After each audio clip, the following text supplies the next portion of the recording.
పొత్తులో భాగంగా నేను 24 స్థానాలు తీసుకున్నాను. 24 అసెంబ్లీ స్థానాలు తీసుకుంటే ఇంతేనా అంటున్నారు. 24ఏనా, ఇంతేనా? మనోళ్ళు కాదు, అవతలి వాళ్ళకి తెలియట్లా. బలి చక్రవర్తి కూడా వామనుణ్ణి చూసి ఇంతేనా అన్నాడు. బలి చక్రవర్తి కూడా వామనుని చూసి ఇంతేనా అన్నాడు. నెత్తి మీద కాలు పెట్టి బలి చక్రవర్తిని అధాపాతాళానికి తొక్కుతున్నప్పుడు తెలిసింది ఎంతో అని. ఇంతింతై వటుడింతై నభో వీధిపై నంతై తోయిద మండలాగ్రమునకంతై వామనవతారాన్ని చూపిస్తుంది జనసేన. జగన్ గుర్తుపెట్టుకో, అధాపాతాళానికి తొక్కకపోతే నా పేరు పవన్ కళ్యాణే కాదు, మా పార్టీ జనసేనే కాదు, మర్చిపోకో.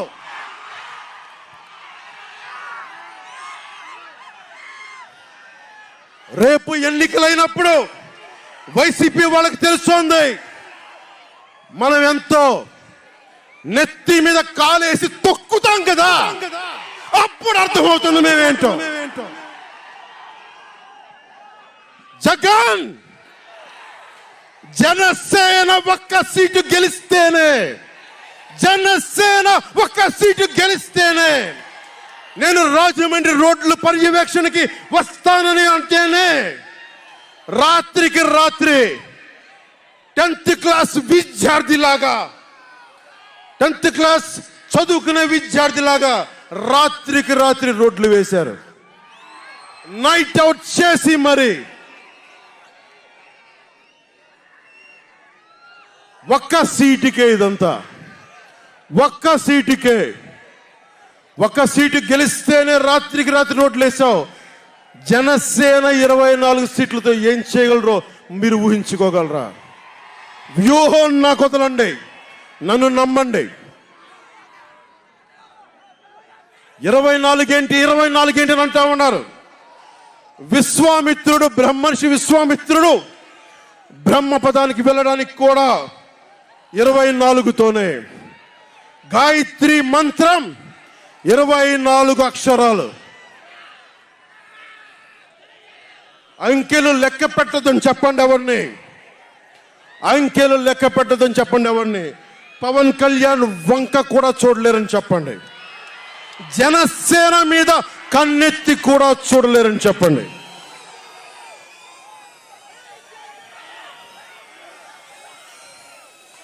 మనకి వైసీపీ జగన్ లాగా వేల కోట్లాది రూపాయలు వారసత్వంగా తినేసామా ఏంటి? మనం ఎన్నికలు రాగానే నియోజకవర్గానికి 50 నుంచి 100 కోట్లు తీయడానికి, ఖర్చు పెట్టడానికి, అన్ని స్థానాల్లో పోటీ చేయడానికి మన దగ్గర 50, 100, 1000 కోట్ల డబ్బులు ఉన్నాయా? మన దగ్గర దోచేసిన డబ్బులు ఉన్నాయా? లేదంటే 4 దశాబ్దాల సుదీర్ఘమైన అనుభవం ఉన్న ఒక వ్యవస్థలు ఉన్నాయా మన దగ్గర? తెలుగుదేశం పార్టీ నాయకుల్లాగా ఏమున్నాయి మన దగ్గర? వెతుక్కున్నాం, ఇటుక పెంచుకున్నాం. ఇప్పుడిప్పుడే ఇల్లు కడుతున్నాం, జనసేన ఇల్లు కడుతున్నాం, కోట కూడా కడతాం. తాడేపల్లి జగన్ కోట కూడా బద్దలు కొడతాం. సామాన్యుడు రాజకీయం చేస్తే భరించలేని ఆధిపత్యపు ధోరణి, సామాన్యులు రాజకీయం చేస్తే తట్టుకోలేరు. అధికారం వాళ్ళ ఫ్యాక్షన్ కోటల్లోనే ఉండాలి. అది దాటి మనలాంటి మామూలులోకి వస్తే, మనం వ్యూహాలు వేస్తే, మనం పొత్తులు పెట్టుకుంటే వాళ్ళు భరించలేరు.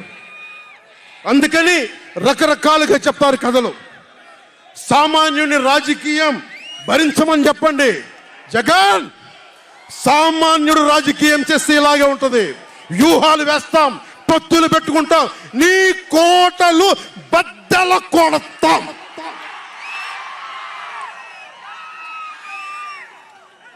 అలాగే నాకు గాని జనసేన పార్టీకి గాని సలహాలు సూచనలు అవసరం లేదు. సలహాలు సూచనలు ఇచ్చేవాళ్ళు అక్కర్లేదు. యుద్ధం చేసేవాళ్ళు కావాలి. కొత్త రక్తంతో, కుతకుతలాడే రక్తంతో, గుండెలు చరించుకునే యువ రక్తం కావాలి. దాష్టీకాన్ని నిలబడే యువకులు కావాలి, కత్తులు పట్టుకునే వీర మహిళలు కావాలి.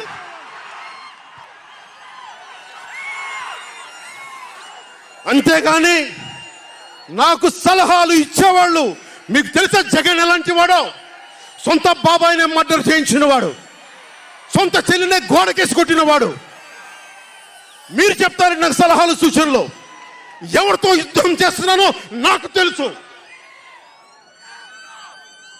జగన్ లాంటి దాష్టీకుడు, దుర్మార్గుడు యుద్ధం చేస్తేనే తగ్గుతాడు, యుద్ధంతో కూలగొడితేనే కింద కూర్చుంటాడు. మర్చిపోకుండా నాకు సలహాలు సూచనలు ఇచ్చే వాళ్ళకి. అలాగే మనకు కూడా పోల్ మేనేజ్మెంట్ తెలుసా? ఆర్గనైజేషన్ బలం ఉందా? సంస్థాగతంగా పాతికిపోయిన తెలుగుదేశం పార్టీలతోటి మనం పోటీ పడగలమా? 800 నుంచి 1000 మంది బూత్ కార్యకర్తలు ఉన్నారా మనకి ప్రతి నియోజకవర్గంలో? 1000 మందికి 50 రోజులు ఎంతో కొంత డబ్బులు ఇస్తూ భోజనాలు పెట్టే సత్తా మన నాయకత్వానికి ఉందా? మన నాయకత్వం ఇంకా ఎదుగుతూ ఉంది. వెయిట్ చేయాలి. ఈలోపు రాష్ట్రాన్ని జగన్ పాలిట కానివ్వం.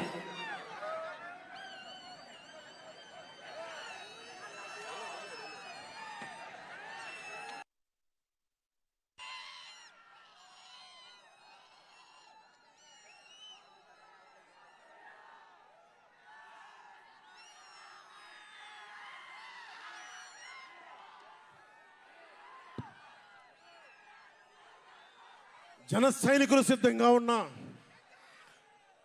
ప్రజలు మన వైపు ఉన్నా,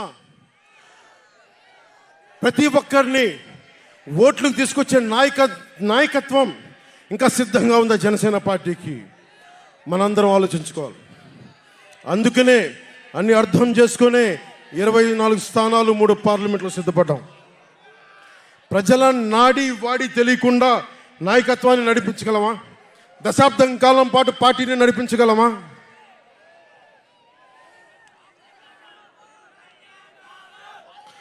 ఏదైనా మాట్లాడితే వ్యక్తిత్వాన్ని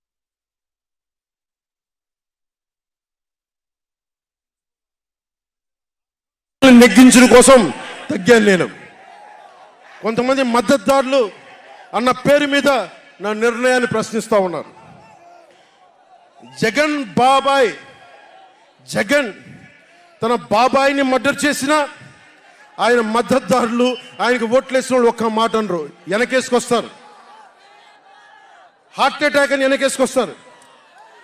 ఓడిపోతున్నా కూడా గెలుస్తున్నామన్న ఒక నిలబడే సమూహం జగన్ పక్కన ఉన్నది. వేలాది కోట్లు, లక్షల కోట్ల ఆస్తులు ఉన్నా కానీ అక్రమంగా సంపాదించాడు అని అందరికీ తెలిసిన వెనకేసుకొచ్చే సమూహం వైఎస్ జగన్ సమూహం. ఇక్కడ నేను ఏమి చేయకపోయినా, ఏ మాటలు జగన్ నిలబెట్టుకోకపోయినా అద్భుతం, ఆహా ఓహో అనే సమూహం జగన్ వెనక ఉంది. దళితుడిని చంపి డోర్ డెలివరీ చేసినా కానీ వెనకేసుకొచ్చే సమూహం, ఫీజు రీయింబర్స్మెంట్లు ఆపేసినా కానీ వెనకేసుకొచ్చే సమూహం. 2019లో నేను 2019లో పరిమితమైన స్థానాల్లో పోటీ చేద్దాం,